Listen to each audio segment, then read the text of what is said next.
व्यक्ति था, लड्डू गोपाल जी की सेवा करता, लेकिन उसका एक मित्र था, वो शंकर जी की सेवा करता था। और शंकर जी की सेवा करने वाला जो मित्र था वो बड़ा धनवान हो गया, और लड्डू गोपाल जी की जो सेवा करता था वो अब भी साधारण सा ही था। एक दिन दोनों मित्र मिले तो शिव जी की आराधना करने वाला भक्त लड्डू गोपाल जी की आराधना करने वाले से बोला, भाई तुम आज तक कभी उठ नहीं पाए, तुम उसी स्थान पे हो, उतने ही दायरे में हो, कभी बढ़ नहीं पाए आगे। गोपाल जी की सेवा करने वाला बोला, मेहनत तो बहुत करता हूँ लेकिन क्या करूं, बढ़ ही नहीं पा।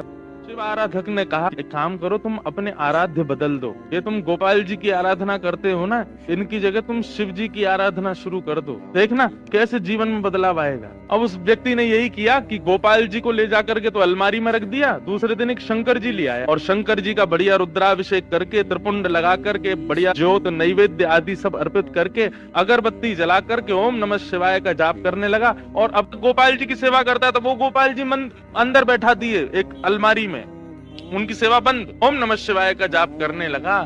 जैसे ही इसका जाप पूर्ण हुआ, मालाओं को नेत्रों से लगा करके इसने शंकर जी को प्रणाम किया, तभी दिखता है कि अगरबत्ती का जो धुआं था ना, वो उसी अलमारी की तरफ जा रहा था जहां गोपाल जी बैठे थे। तो इसके मन में भावना आई कि आज तक इनकी आराधना करता रहा तो मुझे कभी कुछ दिया नहीं, आज तक भी मैं सामान्य हूँ, और अब मैं शंकर जी की आराधना कर रहा हूँ, उनको नैवेद्य धूप दीप दिखा रहा हूँ, तो अगरबत्ती की सुगंधी भी उनको नहीं लेने दे रहे, खुद ले रहे हैं अंदर अलमारी में बैठ के। रुको इनको अभी बताता हूँ। उठ करके गया, अलमारी खोल करके जैसे ही गोपाल जी को पकड़ने लगा, इतने में ही गोपाल जी सच में प्रकट हो गए, और उस प्रकट होकर के उसका हाथ पकड़ लिया। जैसे ही गोपाल जी प्रकट हुए, उस भक्त ने कहा, बोले भगवान आप प्रकट हो गए? बोले हाँ प्रकट हो गए। बोले तो फिर ये तो मैं सबको बता दूंगा कि भाई शिव जी की आराधना से गोपाल जी प्रकट होते हैं। गोपाल जी बोले नहीं भैया, हम शिव जी की आराधना से प्रकट हुए, ऐसी बात नहीं है। तुम शिव आराधना करो, सूर्य आराधना करो, चंद्र आराधना करो, किसी की भी आराधना करो, उससे हमको कोई दिक्कत नहीं है, लेकिन आज हम प्रकट किस लिए हुए ये ध्यान से सुनना। आज तक तुमने केवल हमको अष्ट धातु की एक मूर्ति समझा,